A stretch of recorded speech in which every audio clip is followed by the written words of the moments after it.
नमस्कार दोस्तों, स्वागत है आपका एसएससी क्लासेज में। तो आज का हमारा करंट अफेयर्स है।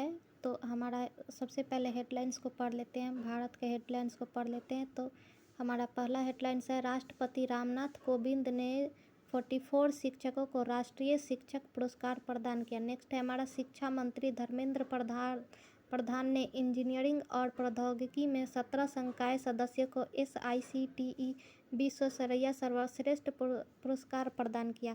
नेक्स्ट है हमारा केंद्रीय मंत्री जितेंद्र सिंह ने बेहतर पूर्वानुमान प्रदान करने के लिए जम्मू एक्स बैंड डॉपलर मौसम रडार का उद्घाटन किया। नेक्स्ट है केशव देशुराज पूर्व केंद्रीय स्वास्थ्य सचिव का चेन्नई 66 वर्ष की आयु में निधन हो गया। नेक्स्ट है विदेश मंत्री एस जयशंकर ने कोपेनहेगन में अपने डेनिश समकक्ष जेपे कोवाट के साथ भारत डेनिश संयुक्त आयोग की JCM के चौथे दौर की सह अध्यक्षता की। तो इसी के कुछ इम्पोर्टेंट नोट्स के बारे में हम बात करेंगे, कंटेंट्स के बारे में बात करेंगे। तो हमारा पहला न्यूज़ है खेल समाचार से। तो आज हम खेल के बारे में पैरा ओलंपिक जो हो रहा है उसके बारे में बात करेंगे। आज भारत को 2 मेडल प्राप्त हुआ, एक गोल्ड एक सिल्वर। 136 देश, 3686 एथलीट, 22 खेल, 540 इवेंट्स हुए थे।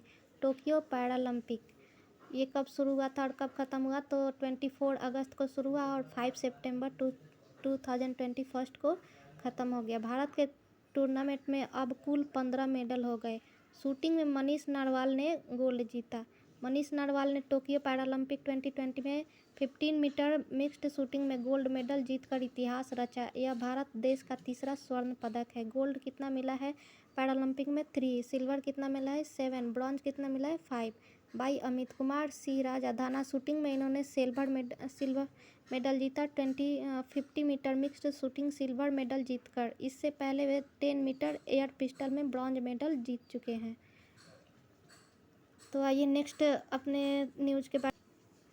नेक्स्ट हमारा इम्पोर्टेंट है, तमिलनाडु भारत का पहला डुगोंग संरक्षण रिजर्व स्थापित करेगा। इसमें इम्पोर्टेंट क्या है?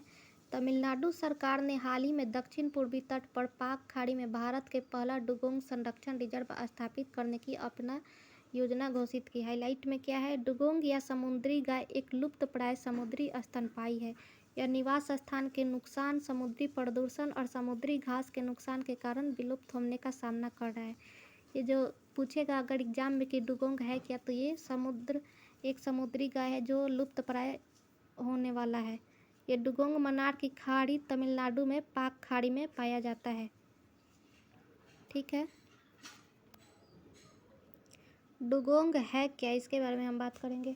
डुगोंग एक समुद्री स्तनपायी है और सिरनिया क्रम के एकमात्र जीवित प्रजाति है। स्तनपायी समुद्री घास के कारण तटीय निवास स्थान तक सीमित है, जो इसके आहार का एक प्रमुख हिस्सा है। उनके पास एक अलग डॉल्फिन जैसी पूंछ, अलग खोपड़ी और दांतों का पैटर्न है। इसकी सबसे करीबी रिश्तेदार स्टेलर की सी गाय है, जो 18वीं शताब्दी में विलुप्त हो गई थी। IUCN ने डुगोंग को विलुप्त होने वाली प्रजातियों के कमजोर के रूप में सूचीबद्ध किया गया है। दूसरी ओर लुप्तप्राय प्रजातियों में अंतर्राष्ट्रीय व्यापार पर कन्वेंशन ने व्युत्पन्न उत्पादों के व्यापार को सीमित या प्रतिबंधित कर दिया है। नेक्स्ट हमारा बहुत ही इम्पोर्टेंट न्यूज़ होने जा रहा है, जो 5 सितंबर को मनाया जाता है। आप लोग सभी जानते हैं कि 5 सितंबर को टीचर्स डे मनाया जाता है। ये बहुत कम लोग जानते हैं कि 5 सितंबर को अंतर्राष्ट्रीय चैरिटी दिवस भी मनाया जाता है। ये किसके लिए मनाया जाता है? तो ये मदर टेरेसा के लिए मनाया जाता है। तो चलिए इसके बारे में बात करते हैं। अंतर्राष्ट्रीय चैरिटी दिवस हर साल 5 सितंबर को शिक्षक दिवस के उत्सव के साथ मनाया जाता है।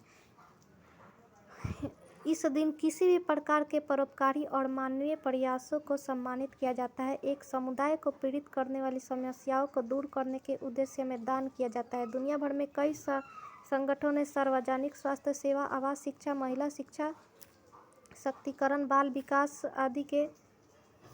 आदि के क्षेत्रों में शिकायतों को दूर करने के लिए इसको मनाया जाता है। 5 सितंबर को ही क्यों चुना गया? 5 सितंबर को इस दिन के मनाने के लिए चुना गया था क्योंकि मदर टेरेसा की पुण्यतिथि है। उन्होंने अपना जीवन दान और ज़रूरतमंद लोगों के लिए समर्पित कर दिया। उनकी करुणा और देने के स्वभाव ने उन्हें दुनिया भर में एक प्रतिष्ठित व्यक्ति बना दिया था। संयुक्त राष्ट्र 17 सितंबर 2012 को संयुक्त राष्ट्र महासभा UNGA ने अपनाए गए एक प्रस्ताव द्वारा 5 सितंबर को अंतर्राष्ट्रीय चैरिटी दिवस के रूप में घोषित किया गया था। चैरिटी दिवस 5 सितंबर को मनाने के लिए कब घोषित किया गया था? तो ये 17 सितंबर 2012 को। इस प्रस्ताव को 44 संयुक्त राष्ट्र सदस्य देशों द्वारा सह प्रायोजित किया गया है। दिन का महत्व क्या है? तो दान की अवधारणा समाज में संतुलन लाने में मदद करती है। चैरिटी को ज़रूरतें पूरी और उनके लोगों को मदद करने के लिए निर्देशित किया जाता है जिन्हें उनकी सबसे ज़्यादा ज़रूरत होती है। इस प्रकार यह दिन महत्वपूर्ण हो जाता है क्योंकि यह लोगों को ज़रूरतमंद लोगों की मदद करने के लिए प्रेरित करता है। यही इसका इम्पोर्टेंस है। नेक्स्ट हमारा न्यूज़ है श्रीमती प्रधानमंत्री नरेंद्र मोदी के बारे में। तो इनका न्यूज़ है मॉर्निंग कंसल्ट ग्लोबल रेटिंग्स में PM मोदी सबसे आगे हैं, सबसे ऊपर हैं। ठीक है, इनके बारे में बात करते हैं। अमेरिका में स्थित global leader approval tracking morning consult के मुताबिक सर्वे में शामिल हुए 13 वैश्विक नेताओं में प्रधानमंत्री नरेंद्र मोदी की अप्रूवल रेटिंग सबसे ज़्यादा थी। क्या न्यूज़ है? हाईलाइट, यह सर्वेक्षण डेटा साप्ताहिक आधार पर अपडेट किया जाता है। प्रधानमंत्री मोदी को 17% की अप्रूवल रेटिंग मिली थी। यह मैक्सिको के राष्ट्रपति Andres Manuel Lopez Obrador, Italy के प्रधानमंत्री Mario Draghi, German chancellor Angela Merkel, USA के राष्ट्रपति Joe Biden, Australia Scott Morrison के प्रधानमंत्री, कनाडा के प्रधानमंत्री जस्टिन ट्रूडो, UK के प्रधानमंत्री बोरिस जॉनसन और से आगे हैं। ब्राज़ील के प्रधानमंत्री जेयर बोल्सोनारो। प्रधानमंत्री मोदी ने वयस्कों के बीच सबसे कम अस्वीकृति रेटिंग भी हासिल की। भारत में सर्वेक्षण किए गए कुल वयस्कों में 25% से उसे अस्वीकार कर दिया गया। जून 2021 में यह अप्रूवल रेटिंग घटकर 66% रह गई थी।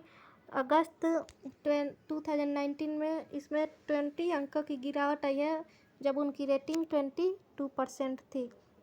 यह सर्वेक्षण किया कैसे जाता है? तो मॉर्निंग कंसल्ट के पॉलिटिकल इंटेलिजेंस मालिकाना मंच द्वारा चुनाव के निर्वाचित अधिकारियों और मतदानों के मुद्दों पर वास्तविक समय के मतदान डेटा प्रदान किए जाते हैं। ठीक है, नेक्स्ट हमारा इम्पोर्टेंट और लास्ट न्यूज़ है पर्यटन बढ़ावा देने के लिए वाराणसी चुनार क्रूज सेवा शुरू।